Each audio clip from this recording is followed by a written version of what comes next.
장 13절로 22절 말씀까지입니다. 욥기서 1장 13절로 22절 말씀 교독합니다.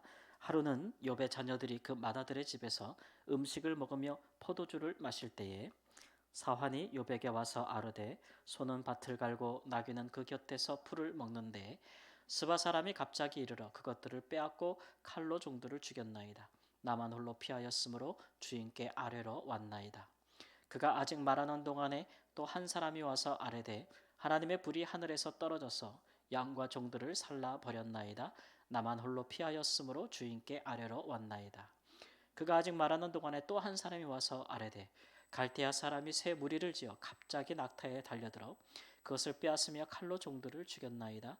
나만 홀로 피하였으므로 주인께 아뢰러 왔나이다. 그가 아직 말하는 동안에 또 한 사람이 와서 아르데 주인의 자녀들이 그들의 맏형의 집에서 음식을 먹으며 포도주를 마시는데 거친 들에서 큰 바람이 와서 집 내 모퉁이를 치매 그 청년들 위에 무너짐으로 그들이 죽었나이다.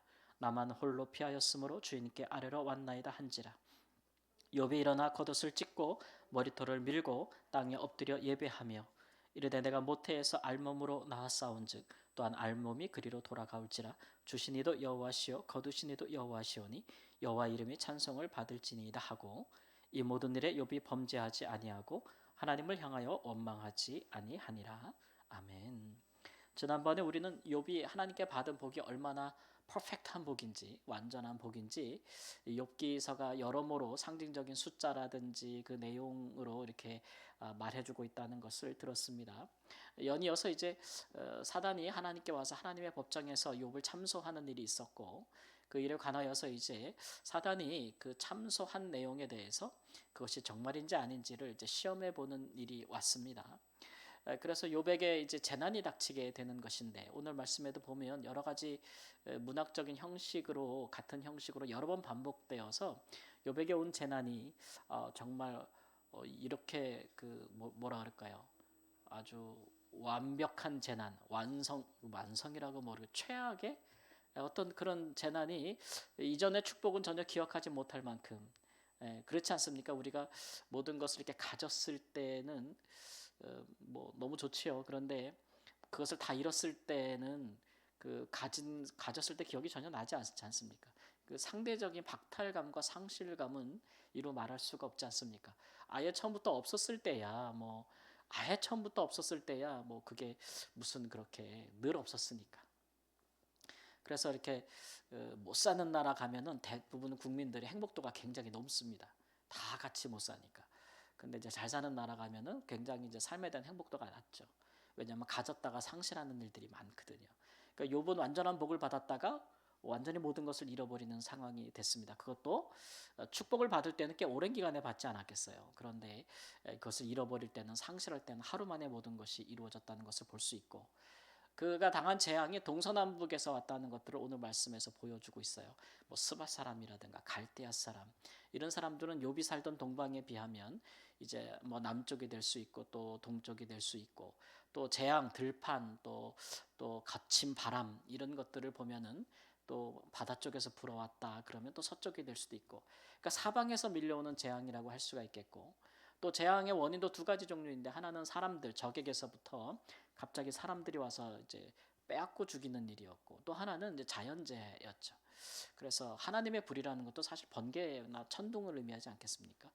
그다음에 이제 거친 바람 이런 자연재해까지 동원해서 정말 하루 만에 이런 퍼펙트한 그런 재난이 닥쳤는데 거기서 꼭 생존자가 한 명씩 와요. 그래가지고 유일하게 살아남은 생존자가 와서 이제 욥에게 보고하는 내용도 똑같습니다. 형식도 똑같고 이런 문학적인 형식을 갖는 것은 재난도 정말 참혹하다라는 것들을 보게 되지만 우리의 시선을 이 보고자 생존자들이 살아서 왔다 누구에게 온 것입니까?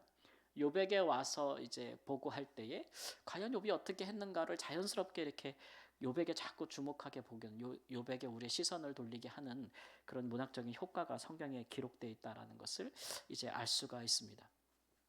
당연히 이제 우리는 이런 재난이나 우리가 기대치 않았던 예기치 못했던 또 욥은 지금 하나님과 사단 사이에서 일어난 참소에 대해서 전혀 알고 있지 않지 않습니까? 전혀 모르는 상태인데 하루 만에 갑자기 일어난 그 이런 재난에 대해서 그런 일이 닥치면 우리는 그 재난이 욥처럼 크든지 아니면 전부이든지 아니면 작은 것이든지 항상 우리 마음에 먼저 드는 생각은 이제 왜라는 거죠.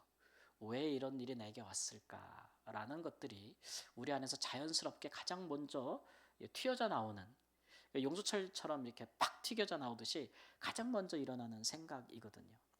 그래서 그 왜라는 질문이 나오게 되면 우리는 사실 모든 것을 생각해 보게 됩니다. 예. 근데 욥의 반응은 이제 이게 나한테 왜 왔을까라는 반응이 일어나지 않고, 욥은 이 상황에서 이제 보니까 막 죄를 무릅쓰고 옷을 찢고 막 땅에 엎드리고 이런 것들은 정말 자기의 너무 비참한 그 상황을 그렇게 보여주는 것이기도 하지만, 그런 모습으로 그가 한 것이 무엇이냐 그러면 예배를 했다 그래요. 그리고 또 하나님을 찬송했다 그래요. 그래서 이것이 굉장히 이제 우리가 납득할 만한 모습인가라는 사실 생각이 들지 않습니까? 그는 왜라는 질문을 하나님께 던지면서 이렇게 소리치기보다는 자기가 평상시 했던 신앙 고백, 사람이 우리가 빈손으로 와서 빈손으로 가듯이 사람이 그렇게 알몸으로 못해서 나와서 알몸으로 가는 건 당연한 것이고, 인생의 모든 것은 하나님이 주시는 것인데 거두가시는 것도 하나님이시다라는 하나님의 주권을 고백하는, 이것은 마치 오늘날 우리가 지금 예배 때마다 고백하는 신앙 고백 같은 거예요, 일종의. 그래서 굉장히 주관적인 하나님을 향한 호소라기보다는 그가 늘상 하고 있었던 신앙의 고백, 객관적인 공적인 고백이라고 할 수가 있어요. 그래서 고백하고 찬송하고 뭐 이런 것들은 예배적인 요소 아니겠습니까? 그런 것들을 행하고 있다라는 것이 참 그 욥이 참 대단하다라는 것을 볼 수가 있어요. 어쨌든 그의 첫 반응은 하나님을 향해서 원망하거나 혹은 욥이 기대했던 것처럼 하나님을 저주하거나 혹은 하나님을 모욕하는 행위가 아니었다라는 것 때문에 그가 소유물로 인해서 하나님을 경외한 것은 아니구나라는 것은 순식간에 판결이 난 거예요. 그러니까 사단이 소유물 때문에 소유물을 치면 반드시 하나님을 저주할 겁니다 라고 장담했던 것은 그가 이런 물질적인 축복 때문에 혹은 하나님이 그에게 주신 소유물, 당시에는 고대 사람들은 자식도 자기 소유물이라고 여겼으니까 완전한 자식들, 자녀들, 소유물, 물질 이런 것 때문에 하나님을 경외하는 것이다 라고 했는데, 그것이 다 사라진 그 순간에 욥은 하나님을 저주하지 않았다라는 것은 일단 기본적으로 욥은 그것 때문에 하나님을 경외한 것은 아니다. 그리고 그가 오히려 예배한 것을 보면, 그 내용을 보면 그는 하나님에 대한 주권, 모든 것은 하나님께로부터 와서 하나님께로 간다. 그리고 내 인생에게 이것을 주신 이도 하나님이고 거둬가실 주권도 하나님께 있다라는 어떤 주권을 고백하는 것을 볼 수가 있어요. 대단한 거죠. 그 다음에 더군다나 이제 하나님을 찬송한다라는 것입니다. 이 얘기는 지금 자기에게 온 고난과 재앙에 대해서 욥이 다 이해하고 그 하나님의 어떤 그 섭리를 받아들였다는 이 주관적인 의미가 아니고, 그가 그 순간에서도 예배했다는 거예요. 예배하다 보면 우리 뭐 해요? 찬송하잖아요. 그러니까 찬송했다는 거예요. 예배하면서 하나님을 찬송했다는 거죠. 여러분, 예배할 때 우리는 어떤 유익이 있습니까? 예배를 하면은 우리 시선을 하나님께로 돌려놓는 그런 은혜가 있잖아요. 그러니까 하나님을 바라보게 하는 게 예배거든요. 그러니까 지금 욥은 예배하면서 자기가 당한 모든 상황을 일단은 내려놓고 지금 하나님을 바라보고 있는 거예요. 이런 태도, 그러니까 제가 이제 이거 말씀을 이렇게 오늘 하루 종일 묵상하면서 우리가 어떤 일을 당할 때 왜라는 질문보다 우리가 하나님을 예배하거나 찬송을 먼저 해야 되는 이유에 대해서 이제 생각을 해보게 되는 겁니다. 그러니까 하나님을 예배하고 찬송하는 것은 우리가 당한 일과 상관이 없는 일이에요. 그러니까 하나님은 하나님으로서 찬송받고 하나님으로서 예배 받으실 분인 거죠. 그것은 일단 우리의 그 신앙의 내용이에요. 내가 고난을 당한다고 하나님이 세상을 창조한 일이 없던 게 되는 게 아니고, 그죠?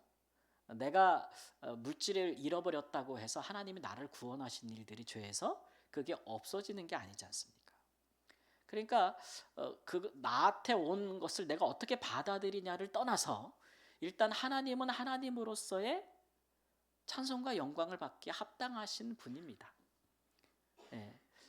그리고 그 안에서 그 예배와 그 믿음 안에서 우리는 이제 그런데 그런 하나님이 왜 나한테 이런 고난을 이렇게 주셨을까를 생각해 보게 되는 것이죠. 이런 앞뒤 관계는 굉장히 중요합니다. 여러분 우리가 이제 뭐 이렇게 싸울 때 사람하고 이렇게 싸우거나 뭐 도저히 이해가 안 돼가지고 서로 갈등할 때 상대에 대한 깊은 신뢰가 있거나 사랑이 있는 상태에서 싸우는 거하고 그게 없는 상태에서 싸우는 거는 기본적으로 싸우는 자세나 어디까지 갈 수 있느냐가 완전히 다르죠. 그렇지 않습니까? 예. 뭐 한 번도 안 싸우는 부부가 있다고 하는데 저도 이제 꽤 많이 싸운 이게 부부 중에 하나인데 예, 근래는 거의 안 싸우는데 하여튼간 선교지 가서는 정말 머리 박 터지게 싸운 것 같아요.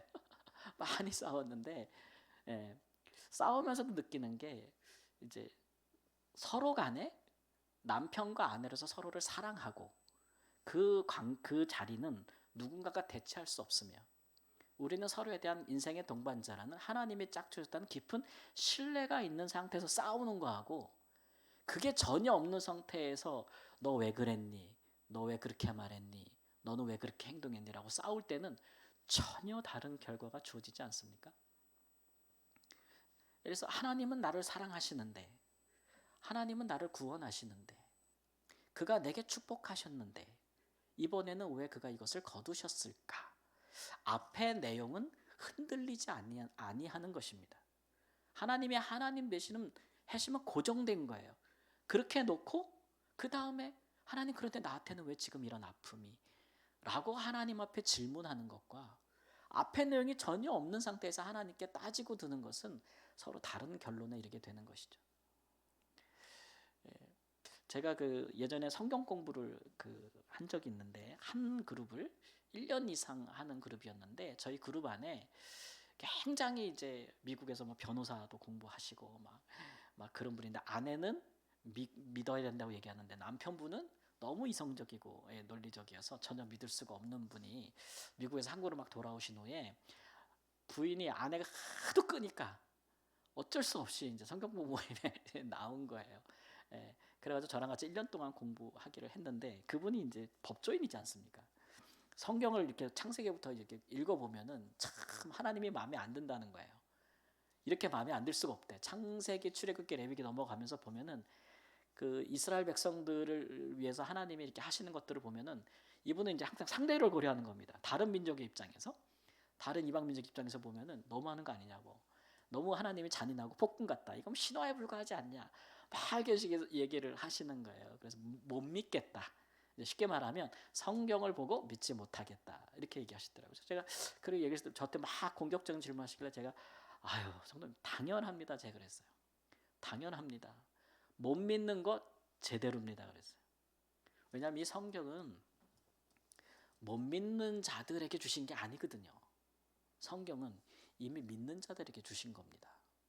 특별히 창세기, 출애굽기, 레위기, 민기, 신명기 처음 성경은요 이미 출애굽을 경험하고 광야에서 하나님의 인도하심을 경험하고 가나안 땅 들어가기 직전에 있는 민족 히브리 민족에게 주신 거잖아요.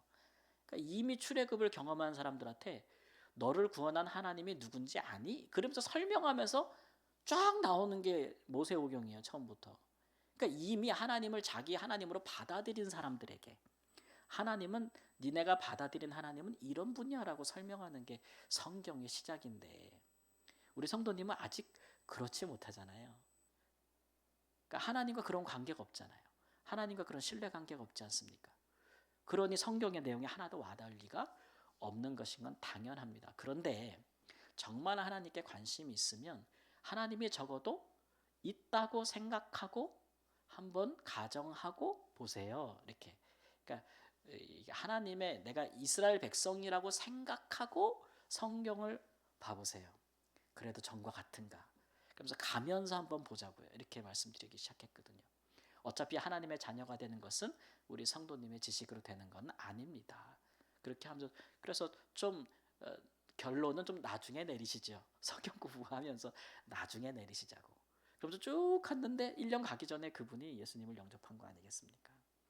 그러다 보니까 성경이 어떻게 돼요? 이해가 되는 거예요. 하나님의 행위가 받아들여지는 겁니다.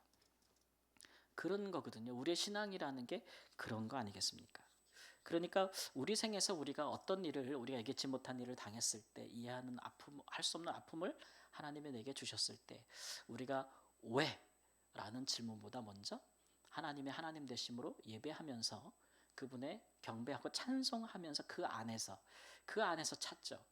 그러니까 사실 이런 고난을 당하고도 욥은 그 처음부터 하나님을 저주하거나 모욕하지 않았음은 그가 하나님을 신뢰하고 경외함이 하나님 자신에게 있었지 하나님이 자기에게 주신 것이나 거둔 것에 있다고 거기에 근거하고 있지 않다는 것을 우리에게 보여주고 있는 것이고 그렇기 때문에 그 이후의 모든 내용은 그 다음부터 진짜 왜인 거예요.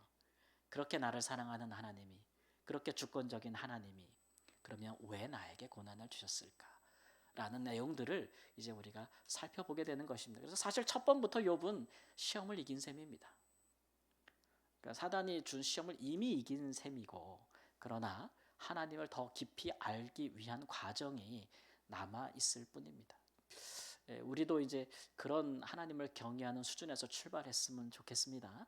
뭔 일 있을 때마다 기둥까지 뿌리까지 다 흔들려 가지고 하나님이 있는지 없는지부터 처음부터 다시 계산하고 또 해결되면 있는 것 같다 그러다가 또 뭐 갑자기 뭔 일이 인생은 계속 일이 생기는데 또 뭔 일이 생기면 그 다음부터 하나님이 있나 없나부터 다시 시작하면 항상 처음부터 시작점으로 돌아가게 되면 안 된다라는 것을 다시 한번 생각해보고 우리도 고난은 하나님을 알기 위한 깊이 있는 과정이라는 것에 대한 새로운 관점을 가지고 우리가 욥기서를 계속 살펴볼 수 있는 은혜가 있기를 우리 주 예수님의 이름으로 축원합니다. 아멘. 함께 찬양.